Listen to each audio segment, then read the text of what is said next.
Hi everyone. So some of you have got a new uniform and you may have seen that it came with a crest here. Now, not everyone around here knows how to sew, so I'm putting this video together to show people just a basic setup on how to get this crest placed onto this uniform here. So what we're working with here is I have my standard uniform right here. So such, I've got my crest. And the other tools that we're going to use for this here, we're going to have some masking tape on the side, some thread. I'm going to use black for this one so that you can see what I'm doing here, but ideally you want to use white thread, a matching thread for this particular job here. Also on the side, you're going to want some needles, thimble, some pins. I keep them in a box like this here, but you're gonna need pins to hold it down. And some other people also have needle threaders to help thread the needle here. That's what these are. They're very helpful. And you'll find them in a lot of sewing kits, or like mobile sewing kits you might find at Dollarama and things. So let's get started then. So when putting the crest on here, what I'm going to do is I'm going to start off with some tape here just to temporarily hold the crest in place here. It's not going to be permanent, it's not going to be used to hold the thing forever, but what this does is it allows me to play with the placement a little bit so that I can get it just right here. So with the garment, you're going to put it over you, just as such. On here, and I'm just going to cross this over here. Well, the hemo isn't here, doesn't matter. So from here, you've got your uniform just pressed on, and you're going to take your crest here and just figure out the placement here. You maybe want it a little left, a little right, something like that. Figure out what that placement is. Once you figure it out, just hold the tape there, just to hold it in place like that. Now that we've got the placement set up, now we can work with it. Just going to put it back on my table here. Hopefully the tape has still hold. Okay, so this is the piece in its orientation. Now I'm going to alter the camera angle just a little bit here. Here we go, we've got it just placed somewhere in a position of desire. Now, I'm just going to pin it down so that I can actually work with it. So I'm going to grab some pins here. I like to put my pins perpendicular to the direction that the stitches will be going in.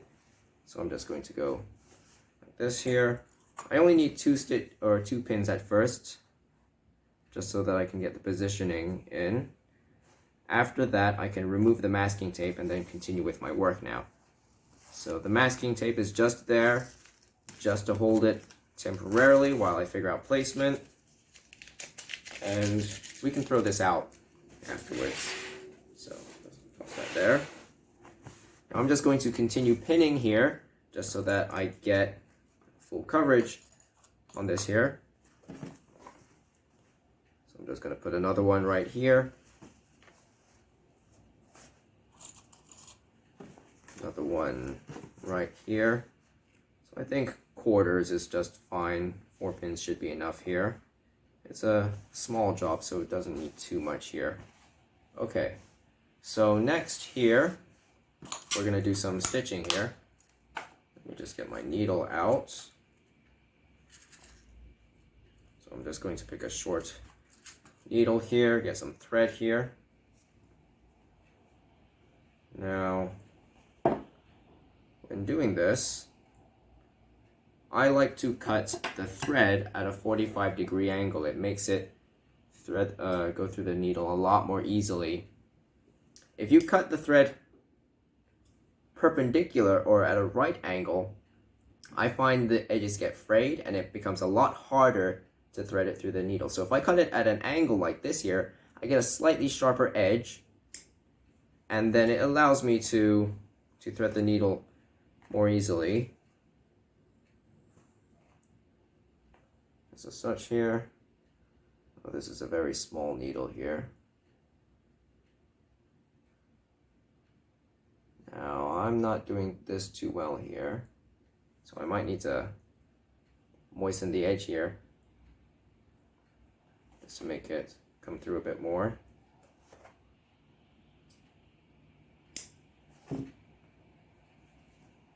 I'm usually using a bigger needle.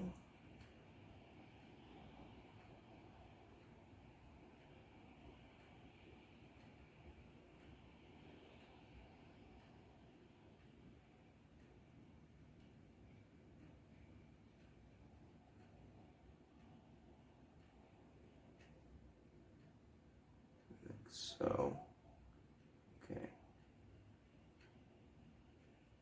So that's just threading the needle just like that. That's one way to do things. You can do it without a threader. Alternatively, you could use a needle threader though, if your kit came with one. And these are very simple to utilize, really. You have one of these here with it doesn't show very well on the camera, but it has a loop here. You can just fit the loop through the needle hole, as such, and then you can put your thread. You have the needle here and the loop, and then you can place your thread through that loop there, just like that. Then you can just pull it through just like that, and you have your needle threaded here, just like this here. The camera doesn't show it too well. I'm just using a camera on my phone here, but hopefully the idea comes through here. When pulling out the thread, most people like to pull it out to the length of roughly their arm to their elbow here, as such. So I have two edges like this here, just like that. Going to cut one edge, or cut the thread now, just like so. Now then, the thimble. The thimble is very important here. Not everyone uses a thimble these days. Some sewing kits will come with a plastic thimble. I've got a metal one here that I purchased at my local shop here. Thimble goes on the middle finger here. This is what I learned. So we go through here. We're going to start off, I'm going to angle the camera a little lower actually, so that hopefully things can be seen a bit more easily here.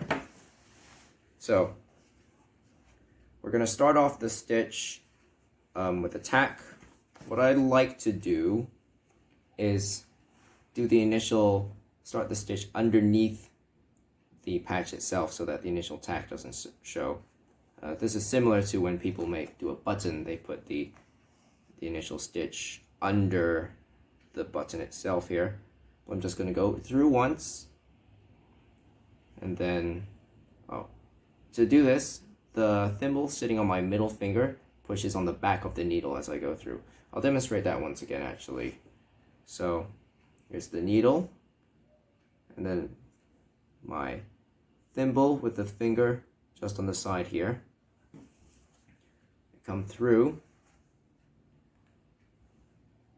I don't know if this shows too well here. Come through, poke, out, through. Okay, I've switched my camera angle to be a little closer to the workpiece here so that hopefully it's a little easier to see this. So I've got my needle and thread here, and I'm just going to start from underneath the patch here. So just going to open up a bit here, then I'm going to start the stitch. I'm going to take my needle, poke it through, come out. I'm going to make an initial loop here. I'm just going to pull it through so that one edge gets through. Now I'm just going to do a few loops here just to get the stitch started up here. I like to do 3 personally. I like to go 3 times, just 1 and then 2. Actually 2 should be enough here for something simple like this. And then I like to put a loop through here just to tie a knot here, just to get that stabilized a bit. So that's just starting the stitch here on the back side here. If I tug on it, it's pretty stable there, so that's good there. So now next, I'm going to just get the needle through the patch itself, go through there, and then from here, you can just go around the entire patch there, just coming through here. This is just a patch, so the stitch length doesn't need to be that particularly tight here. For if you're doing a garment or something, you can do a tighter stitch, or if you want a really tight stitch, then you can use a sewing machine as well here. This, I'm assuming, for people who don't have access to a sewing machine, so doing a standard running stitch is perfectly fine too for this sort of job here. I'm just going to go through. Once you get to one of your pins, you can just remove it.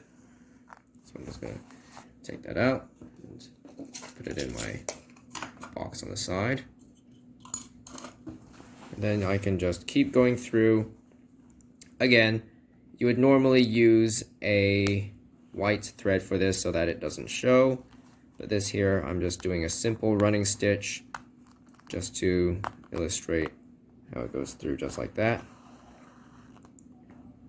And then you can just keep going through with this all the way around, like so.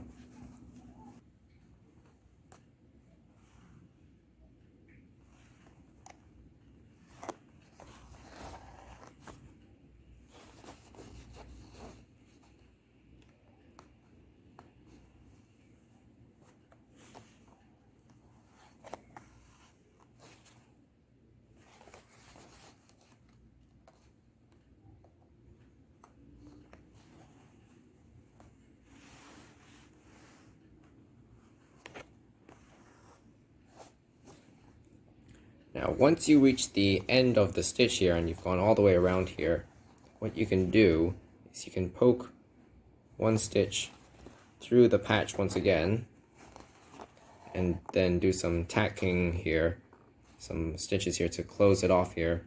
So once again, just going to go underneath the patch, do a stitch here, and then just loop that stitch a few times.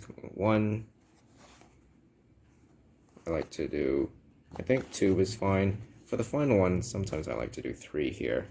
Just 1, 2, and then 3. Then tie a knot at the end here. Give that a few tugs just to make sure it's all nice and stable there.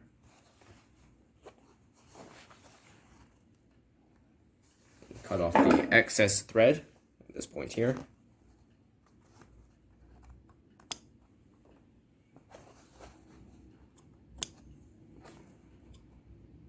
And the remainder of the knot here is just tucked behind the patch here, just like that there. And there we have it. Now, I didn't do a particularly good job here. The stitches are very visible. If you wanted to do a nicer job, you could do tighter stitches, smaller stitches, and things like that, but this is just a simple demonstration here. And it's just a patch too. It doesn't need to be, immensely stable. This is plenty sufficient for anyone doing karate here. And we can just see on the other side here, you just have the other side of the stitch, just like that. Very simple, very easy. So that's it there. After you've got your patch on, you just get up and go back to doing some karate.